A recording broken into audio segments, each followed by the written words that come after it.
Hi hello வணக்கம் and welcome to தமிழன் சமையல். இன்றைக்கி நம்ம தமிழன் சமையலில் பால் பொங்கல் எப்படி செய்கிறதுன்னு பார்க்கலாம். அதுக்கு முன்னாடி நம்ம சேனலில் சப்ஸ்கிரைப் பண்ணாதீங்க, சப்ஸ்கிரைப் பண்ணிக்கோங்க. மறக்காமல் பெல் ஐக்கானை கிளிக் பண்ணிக்கோங்க.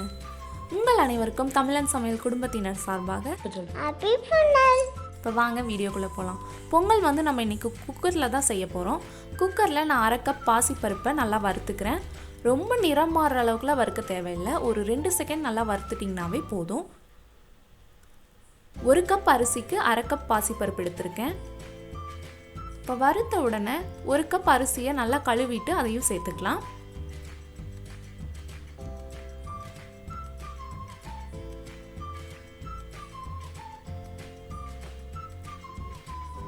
இப்போ பால் சேர்த்து வேக வைக்கலாம்.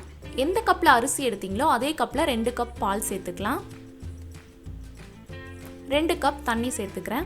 சாதாரணமாக சாதம் செய்கிறதுக்கு 1/2 கப் அரிசி பருப்புக்கு 3 கப் தண்ணி சேர்ப்போம். பொங்கல் கொஞ்சம் குழஞ்சி வரணுங்கிறதுக்காக 4 கப்பாக சேர்க்குறோம். 2 கப் பால், 2 கப் தண்ணி. இப்போ இதை நல்லா கலந்து விட்டுறலாம்.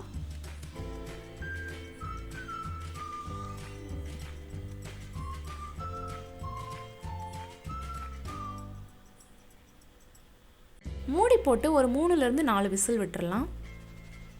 அரிசி பருப்பு வேகிறதுக்குள்ளே முந்திரி பருப்பு நம்ம நல்லா வறுத்தரலாம். அதுக்கு 1 ஸ்பூன் நெய் சேர்த்துக்கிறேன்.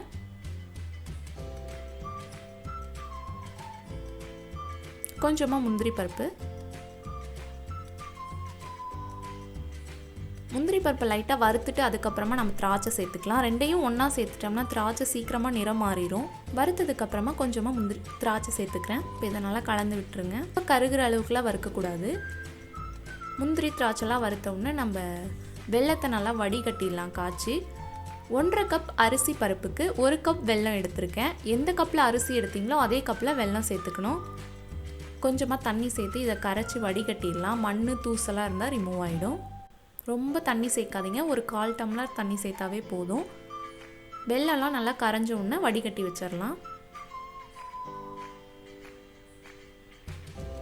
இப்போ அரிசி பருப்பு வெந்துருச்சான்னு பார்க்கலாம்.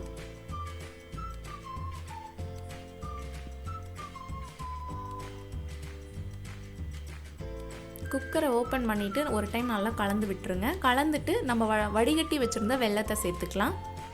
உங்களுக்கு இனிப்பு சுவை அதிகமாக வேணும்னா 1/2 கப் வெல்லமாக கூட சேர்த்துக்கலாம். 1 கப் வெல்லம் சேர்க்கும்போது இனிப்பு கரெக்டாக தான் இருக்கும். வாசனைக்காக கொஞ்சமாக ஏலக்காய் தட்டி சேர்த்துக்கிறேன்.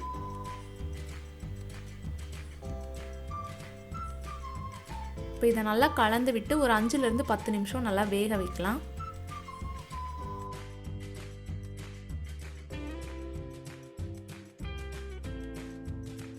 வெந்ததுக்கப்புறமா நம்ம வறுத்து வச்சுருந்த முந்திரி திராட்சையை சேர்த்துக்கலாம். லாஸ்ட்டாக கொஞ்சமாக நெய் சேர்த்துக்கிறேன்.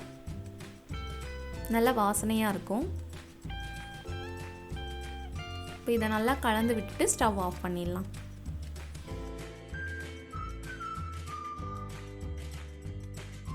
இன்றைக்கி நம்மளோட பால் பொங்கல் அற்புதமாக ரெடி ஆகிடுச்சு. நீங்களும் ட்ரை பண்ணிவிட்டு எப்படி இருந்ததுன்னு கமெண்ட்டில் சொல்லுங்கள். உங்களுக்கு இனிய பொங்கல் திருநாள் நல்வாழ்த்துக்கள். Thank you friends.